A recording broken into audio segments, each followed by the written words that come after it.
Kita jumpa lagi. Saya akan membawakan satu lagu pujian. Aku mau jadi milikmu, ajarlah, ajarlah. Aku mau turut kehendakmu. Tolong akulah milikmu sepenuh. Itulah perjanjianku, milikmu sepenuh. Sekarang aku milikmu, sekarang aku milikmu, milikmu. Shalom, senang berjumpa dengan Anda kembali hari ini. Hari ini kita akan mendengarkan cerita-cerita yang menarik dari dalam buku Alkitab. Nah, pada saat ini cerita yang kita akan dengarkan sudah berada di Kitab Keluaran pasal 4. Kita akan mendengarkan cerita dari pasal 4. Tetapi sebelumnya, saya akan mengingatkan sedikit tentang cerita di pasal yang lalu atau di pasal 3. Nah, cerita di pasal 3 itu menceritakan bahwa Musa bersama-sama dengan Tuhan Allah sedang berdialog. Tuhan memanggil Musa untuk memimpin bangsa Israel keluar dari tanah Mesir. Dan banyak dari percakapan antara Musa dengan Tuhan Allah yang kita sudah dengarkan di pasal 3 yang lalu. Nah, pada saat ini di pasal 4 masih tetap cerita bersambung tentang percakapan antara Musa dengan Tuhan Allah di Gunung Horeb. Nah, di pasal 4 ini judulnya juga tidak ada sama dengan di pasal 3 yang lalu. Oleh sebab itu saya akan langsung membacakan dari ayat 1 dari pasal 4 ini. Lalu sahut Musa, "Bagaimana jika mereka tidak percaya kepadaku dan tidak mendengarkan perkataanku, melainkan berkata, 'Tuhan tidak menampakkan diri kepadamu?' Tuhan berfirman kepadanya, 'Apakah yang di tanganmu itu?' Jawab Musa, 'Tongkat.'" Nah, jadi saudaraku, pada saat Musa sedang bercakap dengan Tuhan Allah, banyak hal-hal yang Musa katakan kepada Tuhan Allah tentang tidak mampunya atau ketidakkemampuannya Musa, atau Musa tidak mampu untuk diberikan tanggung jawab untuk memimpin atau mengeluarkan bangsa Israel dari tanah Mesir. Tetapi Tuhan Allah berjanji bahwa Dia akan menyertai Musa. Sehingga di pasal 4 ini kembali Musa mengatakan, bagaimana jikalau orang-orang Israel itu tidak percaya kepadanya dan tidak mau mendengarkan akan perkataannya. Lalu jawab Tuhan Allah kepada Musa, "Apakah yang di tanganmu itu?" Lalu jawab Musa, "Tongkat." Nah, kita lihat selanjutnya. Firman Tuhan, "Lemparkanlah itu ke tanah." Dan ketika dilemparkannya ke tanah, maka tongkat itu menjadi ular, sehingga Musa lari meninggalkannya. Wah, jadi Tuhan Allah mengatakan, "Apa yang ada di tanganmu?" Kata Musa, "Tongkat." Lalu Tuhan mengatakan bahwa lemparkanlah tongkat itu ke tanah. Nah, pada saat Musa melemparkan tongkatnya ke tanah, maka tongkat itu berubah menjadi seekor ular. Dan kemudian Musa lari untuk meninggalkan tongkat itu. Kita lihat selanjutnya di ayat 4. Tetapi firman Tuhan kepada Musa, "Ulurkanlah tanganmu dan peganglah ekornya, Musa mengulurkan tangannya, ditangkapnya ular itu, lalu menjadi tongkat di tangannya. Supaya mereka percaya bahwa Tuhan Allah nenek moyang mereka, Allah Abraham, Allah Ishak, dan Allah Yakub telah menampakkan diri kepadamu. Jadi pada saat Musa melihat tongkat itu sudah berubah menjadi ular, maka dia lari ketakutan tentunya ya. Tetapi Tuhan mengatakan, peganglah ekornya. Maka Musa memegang akan ekor ular itu, maka ular itu berubah kembali menjadi sebuah tongkat.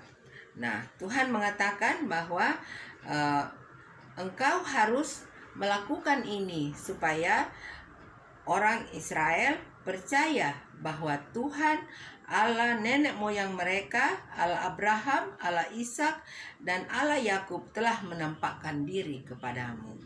Nah, selanjutnya di ayat 6. Lagi firman Tuhan kepadanya, masukkanlah tanganmu ke dalam bajumu. Dimasukkannya tangannya ke dalam bajunya, dan setelah ditariknya keluar, maka tangannya kena kusta, putih seperti salju. Sesudah itu firman-Nya, masukkanlah tanganmu kembali ke dalam bajumu. Musa memasukkan tangannya kembali ke dalam bajunya, dan setelah ditariknya keluar, maka tangan itu pulih kembali seperti seluruh badannya. Nah, jadi mujizat yang kedua Tuhan berikan lagi kepada Musa ya, sehingga Musa ini bisa percaya bahwa memang benar Tuhan ada bersama-sama dengan dia. Jadi Tuhan mengatakan kepada Musa bahwa masukkanlah tanganmu ke dalam bajumu. Setelah dia masukkan dan dia keluarkan kembali, dikatakan bahwa tangannya itu menjadi putih seperti kusta.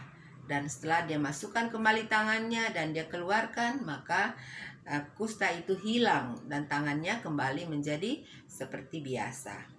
Nah, selanjutnya kita lihat di ayat 8. Jika mereka tidak percaya kepadamu dan tidak mengindahkan tanda mujizat yang pertama, maka mereka akan percaya kepada tanda mujizat yang kedua. Dan jika mereka tidak juga percaya kepada kedua tanda mujizat ini dan tidak mendengarkan perkataanmu, maka engkau harus mengambil air dari sungai Nil dan harus kau curahkan di tanah yang kering. Lalu air yang kau ambil itu akan menjadi darah di tanah yang kering itu. Nah, jadi Tuhan Allah katakan lagi kepada Musa, nanti apabila engkau sudah berhadapan dengan bangsa Mesir dan mereka masih tidak percaya akan perkataanmu, kau berikanlah mujizat yang pertama ya, yaitu tongkat menjadi ular. Mereka tidak percaya, kau berikan lagi mujizat yang kedua, yaitu tangannya menjadi kusta dan sembuh lagi. Nah, kalau kedua mujizat itu juga mereka tidak percaya, engkau berikan lagi mujizat yang ketiga, yaitu dikatakan, ambillah air dari sungai Nil dan kau curahkan di tanah yang kering, lalu air yang kau ambil itu akan menjadi darah di tanah yang kering itu. Nah, jadi itu 3 mujizat yang Tuhan berikan kepada Musa agar dia perlihatkan kepada bangsa Israel. Nah, selanjutnya ayat 10. Lalu kata Musa kepada Tuhan, "Ah Tuhan, aku ini tidak pandai bicara, dahulu pun tidak, dan sejak engkau berfirman kepada hambamu pun tidak, sebab aku berat mulut dan berat lidah." Tetapi Tuhan berfirman kepadanya, "Siapakah yang membuat lidah manusia? Siapakah yang membuat orang bisu atau tuli? Membuat orang melihat atau buta? Bukankah aku, yakni Tuhan?" Nah, jadi kembali Musa berkata kepada Tuhan, "Baiklah Tuhan, tetapi saya tidak pandai berbicara," dikatakan. Dari dulu sampai sekarang ini sebenarnya saya itu nggak tahu bicara Tuhan. Nah, kemudian Tuhan mengatakan kepada Musa bahwa siapakah yang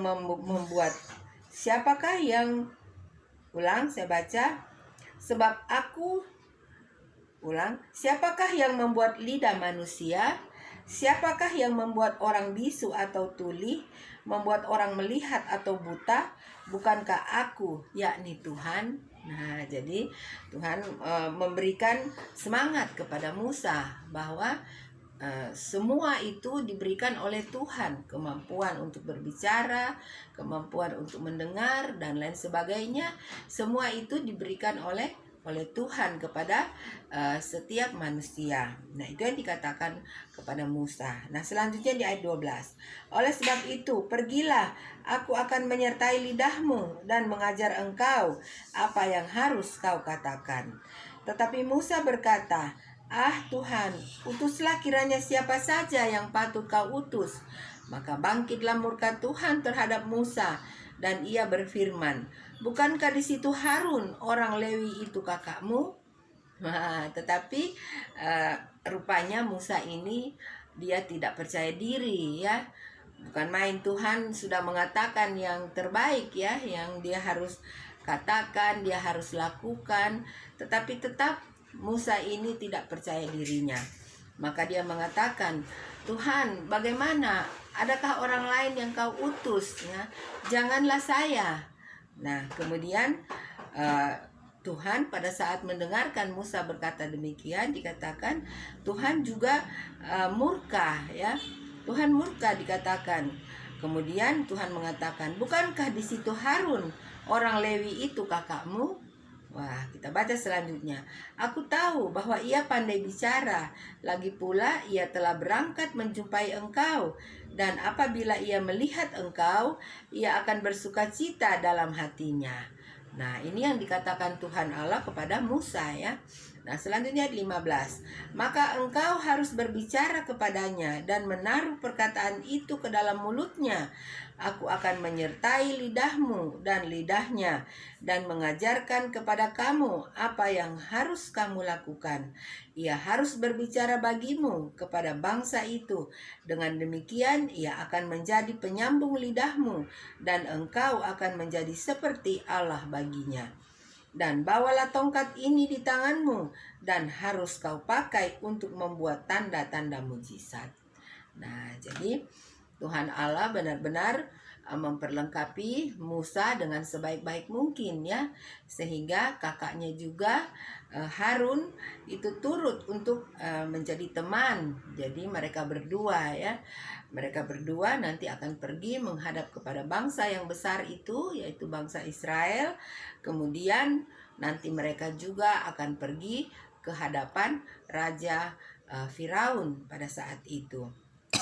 Jadi Tuhan memberikan semangat ya yang luar biasa. Tuhan memberikan kemampuan, bekal ya, kemampuan kepada Musa dan Harun. Nah, selanjutnya kita akan mendengar cerita di ayat 18. Nah, di pasal 4 ini dari ayat 1 sampai 17 kita sudah dengarkan tadi ceritanya. Nah, di ayat 18 ini ada judulnya ya. Tetapi ceritanya masih tetap tentang Musa. Judulnya adalah Musa kembali ke Mesir. Lalu Musa kembali kepada mertuanya Jitro serta berkata kepadanya, "Izinkanlah kiranya aku kembali kepada saudara-saudaraku yang ada di Mesir untuk melihat apakah mereka masih hidup." Jitro berkata kepada Musa, "Pergilah dengan selamat. Adapun Tuhan sudah berfirman kepada Musa di Midian, kembalilah ke Mesir sebab semua orang yang ingin mencabut nyawamu telah mati." Nah, jadi saudaraku, setelah selesai Musa bercakap-cakap dengan Tuhan Allah di Gunung Horeb, maka Musa kembali untuk pulang ke rumahnya ya.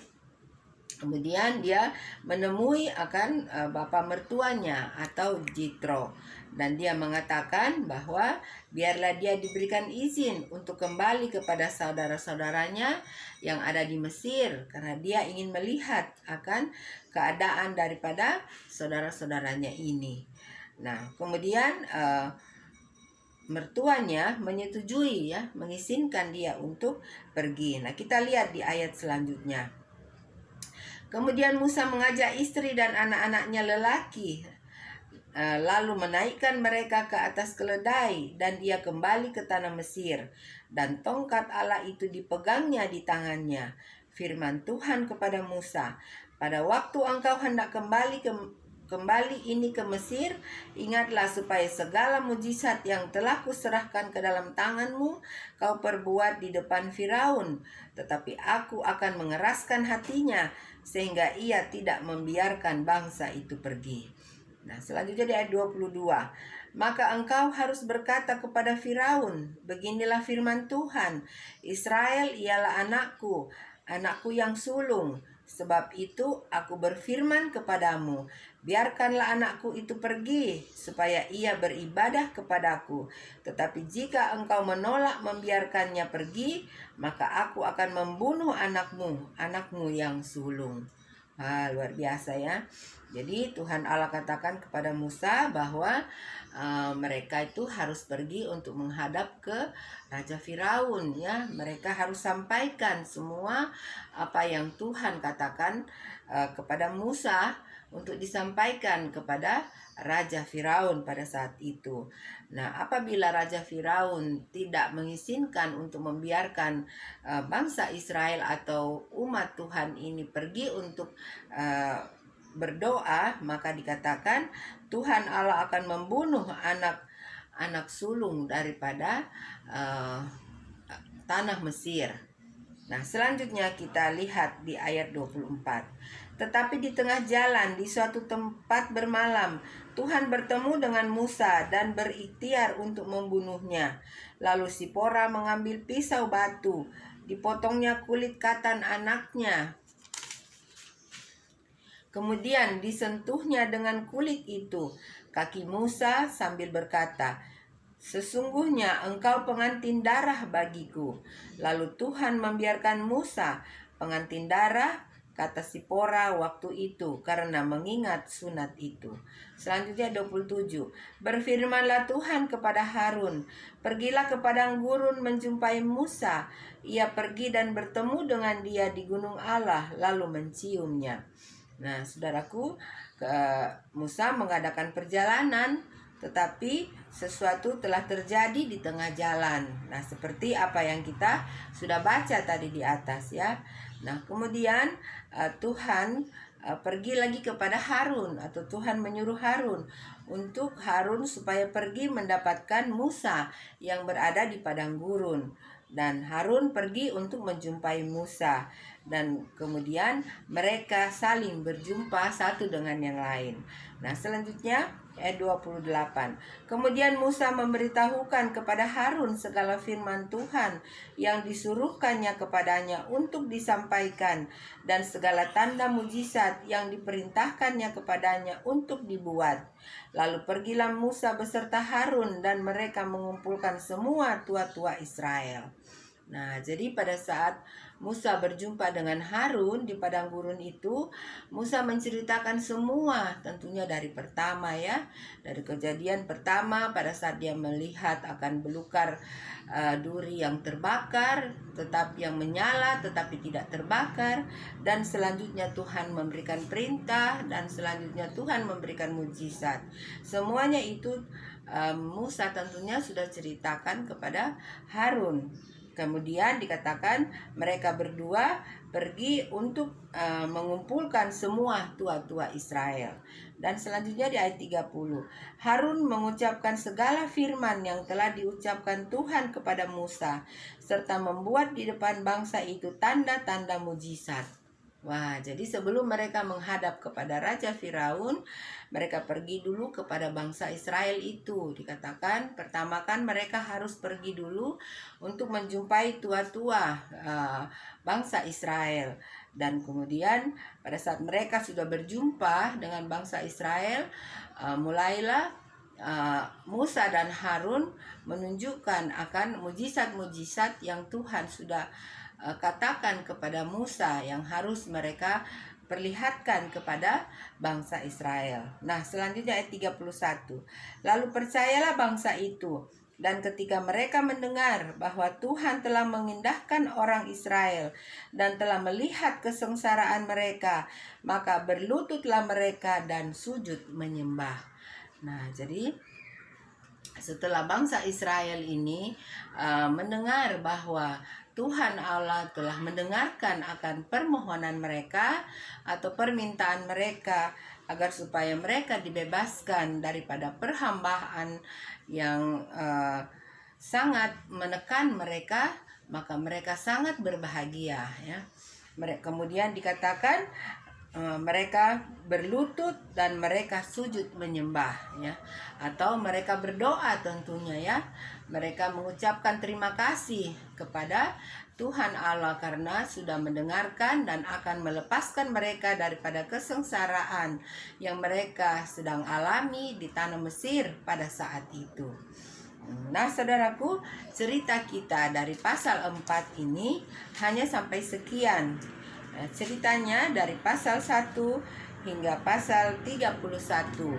Jadi di akhirnya ini ceritanya mengatakan bahwa Musa dan Harun sudah menyampaikan semua apa yang diperintahkan oleh Tuhan Allah kepada bangsa Israel, para tua-tua Israel. Jadi mereka semuanya sudah mengetahui bahwa Tuhan Allah ada beserta dengan mereka. Nah, saudaraku, saya percaya saudaraku sudah menyimak akan cerita ini, dan biarlah cerita ini dapat menambah pengetahuan kita bagaimana akan bangsa Israel pada zaman dahulu, pada saat pertama kali Tuhan akan mengeluarkan mereka dari tanah Mesir.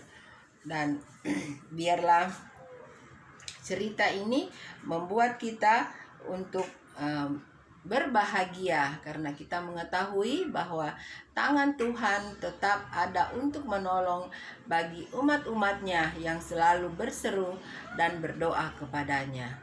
Nah, saudaraku, sampai sekian cerita kita. Terima kasih saudaraku sudah mengikutinya, dan biarlah Tuhan Allah memberkati saudaraku dimanapun saja berada.